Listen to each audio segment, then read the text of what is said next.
welcome to the Hot Tap Theatre. Really proud and pleased to be hosting this record-breaking attempt. I'm sure we're going to succeed. And we put out a call only about 2 weeks ago to say, you know, any poets interested in joining us with this mad idea. And incredibly, we've had nearly 100 responses from poets saying, yes, I'll come along.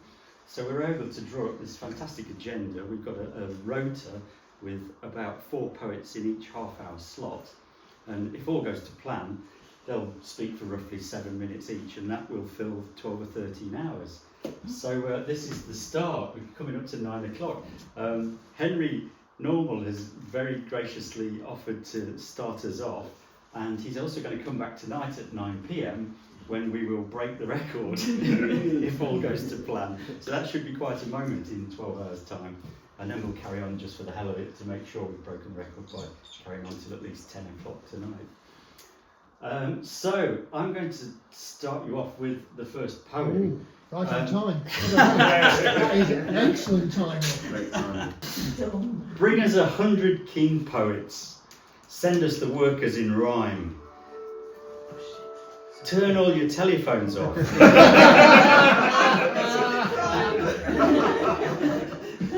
Tear a load of poets away from their books. Connect the microphone to its line. Set up the stage and the chairs and the lights. Stick flyers all over the town. Call up the papers, the press and TV. There's a poetry day going down. Read us the work of the quick and the dead, the old and the young and the free, the poets who started a lifetime ago and those who are new to the scene. Let loose the rhymers and schemers, the dreamers and those who will dare to read out their innermost musings on joy and the depths of despair. Let's make the air shake with our verses, from morning to noon and to dusk. Soak the day with the words of the bards, keep it going as long as we must. Poems from those who are touched by madness, those with secrets to share, those who suffer in sadness, those who are close to despair. Summon the spirits of scribblers who toil to produce a good line. Batter the silence with couplets and quatrains, replenish our voices with wine. Tell the world how good or how bad it might feel to walk for a mile or more in one another's battered shoes. Let's sing of days of yore. Let's keep the language alive. Ransack the lexicon of love. Bugger the alphabet backwards. Summon the spirits above. And scatter the streets with our scribblings. Throw out our words like confetti. Marry our verses together. Entwine them like so much spaghetti. Let's shower the world with our words. Shore up the last bastions of freedom of speech. Let's entertain ourselves here, safe beyond the reach of marketing teams and advertising, artificial intelligence, patronising sound bites and propaganda, fake news, libel, slander. Give us nutrition instead for the soul and the heart and the head. Intimate, theatrical, comical, confessional, passionate, powerful performances. A democratic day of defiance, diversity, delicacy, the dynamics of dreams and dances. Let's set the truth free with spoken word revelry. Immerse ourselves in a surging high tide sea, a gush of hot tap, mic drop, non-stop, tip-top, cream of the crop, out on its own, homegrown, open microphone poetry. This is, and I will put it back as soon as I finish, this is the knob of the toilet.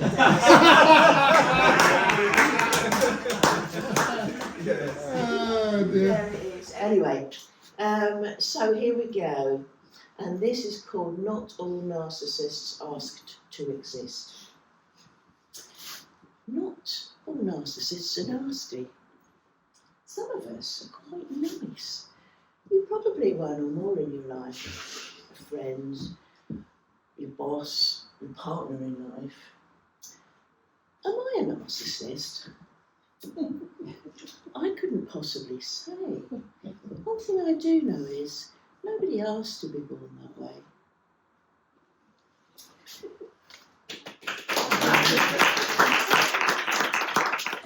Hi Anita, you alright? I'm good, thanks, Jamie. Yeah, how are you? I'm good, thank you very much. So how was that for you today, the different poetry mode? It was a departure, and it started unexpectedly with a knob in my hand, which came off a toilet door when I'm a bit nervous, as I was, because it's a bit of a departure for me without hiding behind a guitar. Physical objects take on a life of their own, and this is physical living proof that I'm not making that up. Anyway, yeah, I really enjoyed it. The audience is so attentive, and their concentration astonished me, really. Because there's a lot of acts, a lot of words, and people either seem to have really good concentration or very polite listening faces, even if they did have an odd moment to themselves in their brains. Excellent. And how does it feel to be part of this marathon? They're going for a record, I understand. It's just incredible. It's crazy. I was sort of fired up by that. I've been meaning to get down to a poetry night, which I haven't been to since I got back from Italy, and I failed spectacularly. But I thought I'd throw myself in the deep end. And be part of something quite astonishing, with 100 poets over a day. It's just amazing. So just to explain the context of this poem, I recently watched the Kneecap movie. If you're familiar with the band Kneecap.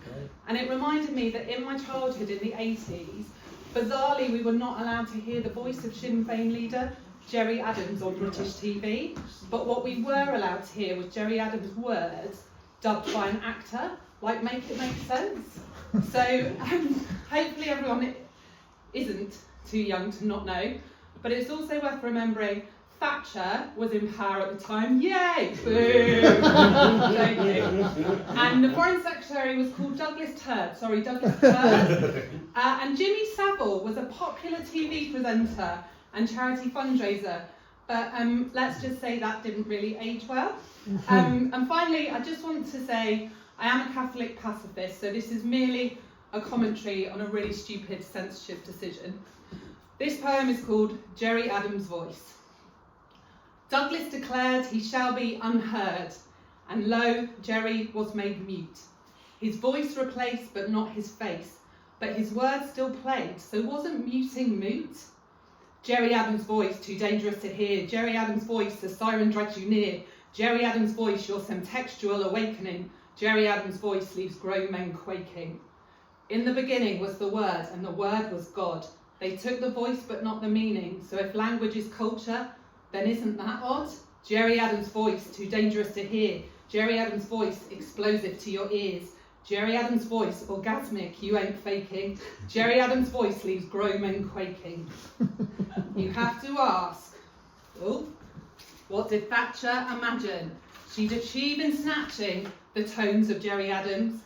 Like a vocal avenger, she must have had an endgame. Reverse Voldemort, he who shall be voice shamed. Gerry Adams' voice, too dangerous to hear. Gerry Adams' voice, the Tories' greatest fear. Gerry Adams' voice got housewives aching. Gerry Adams' voice leaves grown men quaking. The pen is mightier than the sword, but the word is mightier than the voice. So us still hearing the words was a really weird choice. Gerry Adams' voice, too dangerous to hear. Gerry Adams' voice will buy you all a beer. Gerry Adams' voice is truly breathtaking. Gerry Adams' voice leaves grown men quaking.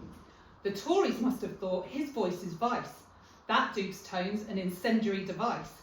And who dubbed Gerry? Were they orange men or fiends? Did they do it for the pride or for the pretty green? Gerry Adams' voice, too dangerous to hear. Gerry Adams' voice, pure Class A gear.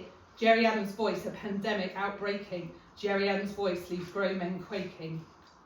Gerry Adams' tones, a threat to life and limb. But what about Jim? She didn't fix him.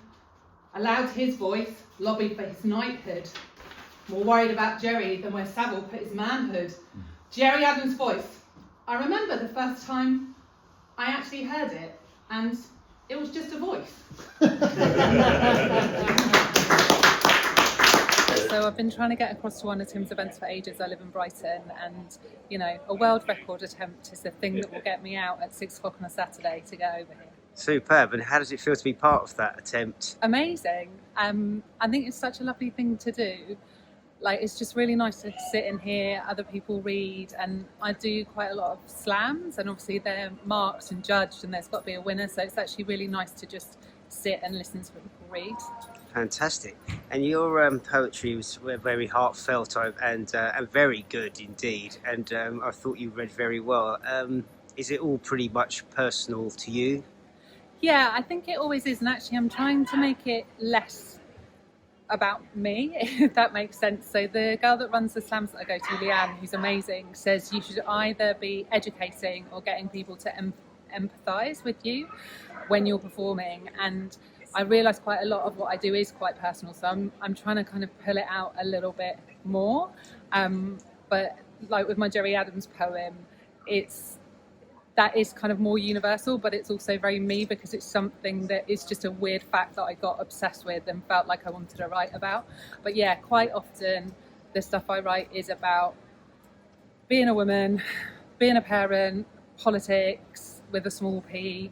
But yeah, sometimes it will just be something kind of quite obscure as well, and I vary between kind of these long, rambling, rhyming things, and then I do quite a lot of quatrains, I believe you pronounce them, like short sort of 4 lines, like Lemon Sissay style. I've been playing with writing poems with just one vowel, and this one is brought to you by the letter A. It's called A Hard Fast Member. Star Shack. A small, warm, dark hall. A band, brash and sharp, plays hard, fast member. And Anna, flash, garb, glam, gawps at Adam. Tall, a sassy scamp, mad, bad Adam, a lad that all gals fancy. A salty man, a bad lad, a fatal charm. Adam hacks a swath of angst, a sad gang. Ada, Cara, Agatha, Sarah, scars, mark and scald. Adam's larks are Paul, all call, cad, bastard, braggart. Alarm calls all, and Anna, calm, frank, smart Anna says, pshaw. Anna wants a bacchanal, a clash, a dash, a bang, a flash. Anna wants a fast waltz, a vast, hard smash. Anna stands, grabs Adam's hand, band, chants. Adam and Anna sway, clasp and grasp, and Adam gasps as Anna grabs hand, dabs and pats. Anna rasps and pants as Anna plays a hard, fast member. Adam spasms. Adam sprawls. And Anna walks away.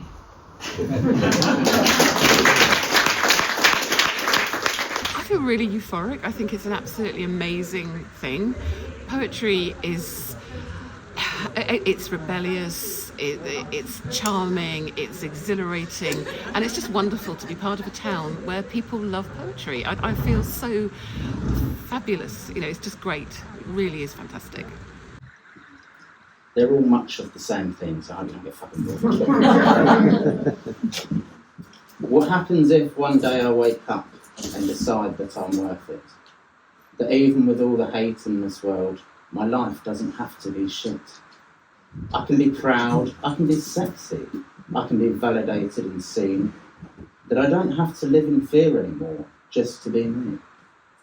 What happens if I stop caring about all the thoughts in other people's minds? And when I talked about myself, I was actually a little bit kind. This doesn't happen overnight, and it's took a lot of work. A lot of things have happened to us that really fucking hurt.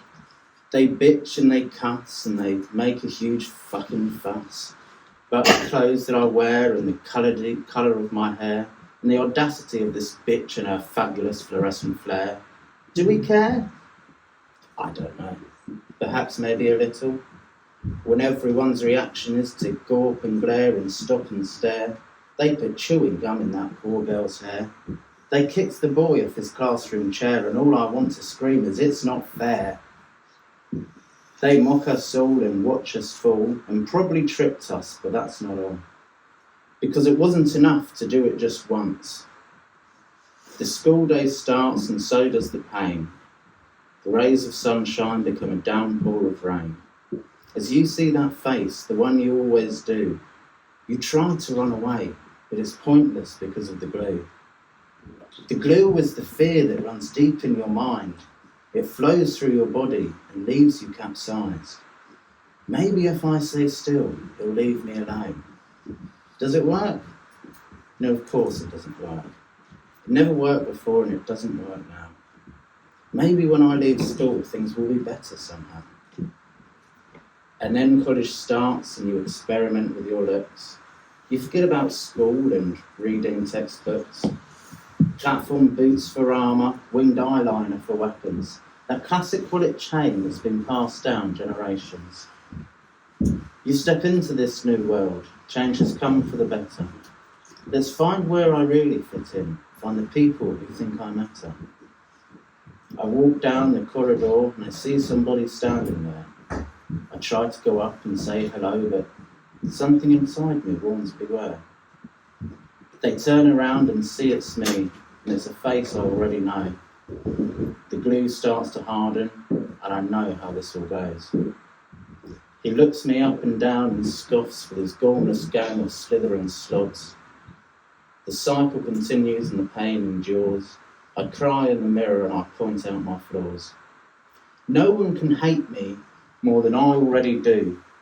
In this body I can't stand, and my brain that loathes me too. I cry in silence every night, wishing it would change. I don't know what, I don't know how, but something has to change. Now you're in a real world, and it's a world of work and politics. The bullies, they still make us cry, but this time wear a shirt and tie. Just because a man is grown, it doesn't mean he'll leave you alone. And just because a woman is womanly, doesn't mean she won't attack you viciously. From workplace dramas to Wetherspoon's palavers, to family members whispering about the secrets you harbour, the bullies and the mickey takers never go away, not really. They change their shape and swap their form and evolve their weapons of how they do harm. Now Charles Dickens had a ghost of past. Well, let me tell you, I've got one too. Of pain, of anger, of guilt and shame, of years of thinking I was to blame, of relentless torture, of eating disorders, of therapist sessions that really do border on putting me away for good, because all he could do was point and laugh when he found out I dropped a toaster in the bath. Of years of hiding, of years of crying, of years of trying but never dying. My self-worth was underground in the deeper pits of hell. That was my life cycle, so how the fuck could I tell? How was I supposed to know this isn't how it's meant to be? That things will get better and you'll have good friends and family. I thought if I just ended it all, then that would be the problem solved. Every time I almost got better, the bully's tactics always evolved. But what happens when you decide enough is enough? That yes, life is hard, but actually, I'm tough. What happens next when you decide to live as who you want to be, to break free of all the chains put in place by society? What happens when you find your people, the ones that really love you, the ones that understand your pain, and all they do is support you? It takes some time and a lot of patience, and a lot of the people do become patients. Those are the ones who know what it's like to suffer, to be bullied into being homeschooled, all because of a stutter. What happens when we find the ones and we all stick together? We have pride, we have beauty, and we always have each other. a lot of things have happened to us that really fucking hurt.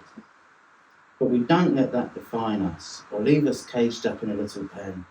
We brush it off and stand up proud, and we say to ourselves, what happens then? It's fantastic. It's so brilliant. I moved to Hastings on a whim, sort of accidentally, and to find a community like this where they put on things like this and everyone's so lovely. It's really nice to be able to be part of a different community, not just the LGBT one. That's very important, but part of a community that can just get anything off their chests, I think is really important for everyone. So it's a privilege to be part of that, really. Hi Henry, how are you today? Good, very good, thank you. And how are you finding the poem so far? Great, so I've just watched the first hour and we've had, I think, 3 each half, so that's 3, 6, 8, 12 poets already, brilliant. There's a lot of great poets in Hastings, so the quality is high. And you being one of them, I saw you're very, very good, and you've been published, I understand. Is that right?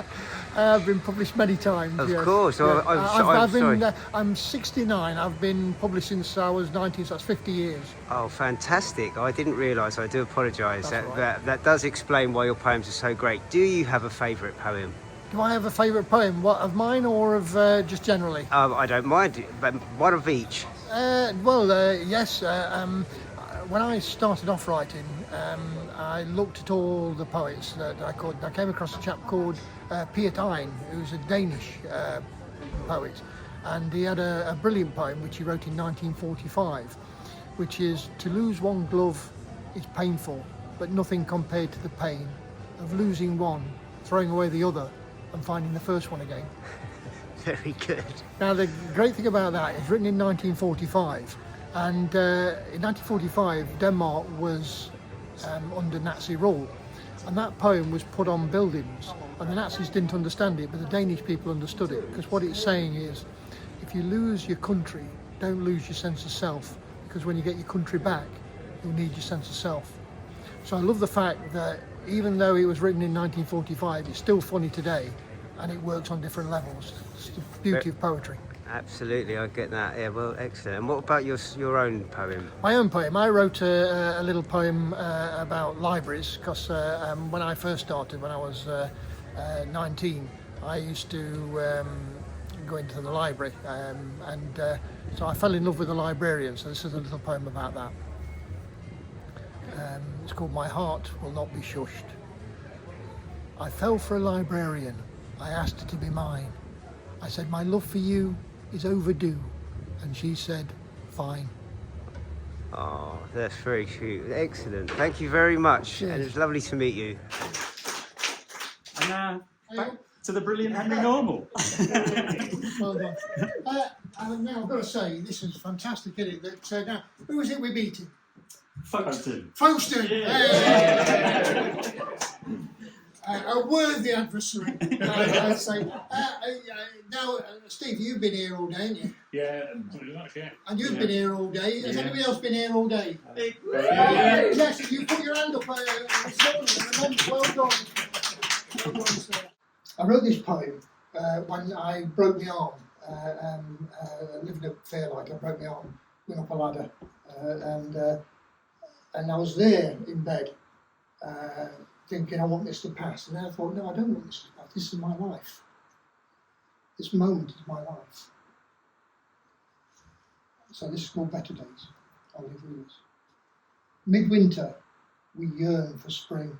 Midnight, we look to the dawn. We hope for better days. We make plans for when we are stronger, when the infection has passed, when the fracture has healed. We ready ourselves for the longest of roads. We study to stand in good stead. We strive so at some stage we can rest. Yet even on the sunniest days, we prepare for the coming storm. We bide our time, we watch our step, we correct our course, we pray for someone or something to take us somewhere better. We spend our whole lives searching for better days, and when we look back, there they were. We are the someone we prayed for. We are the someone. This is the somewhere better. These are the better days.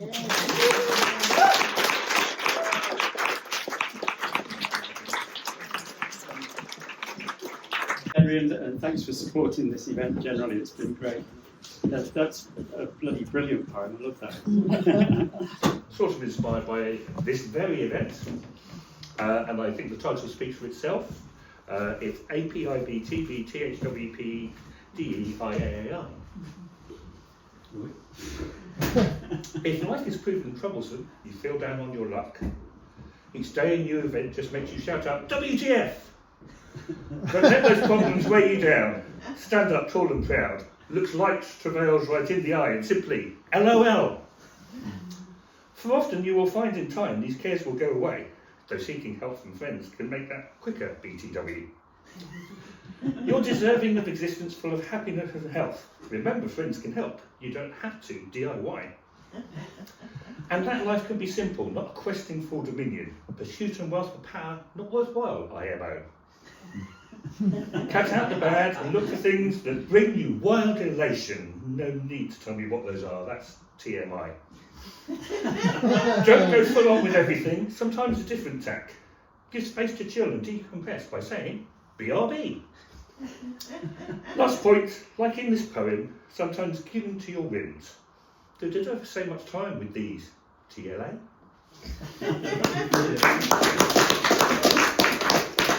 You must be so proud of what you've achieved this 13-hour day.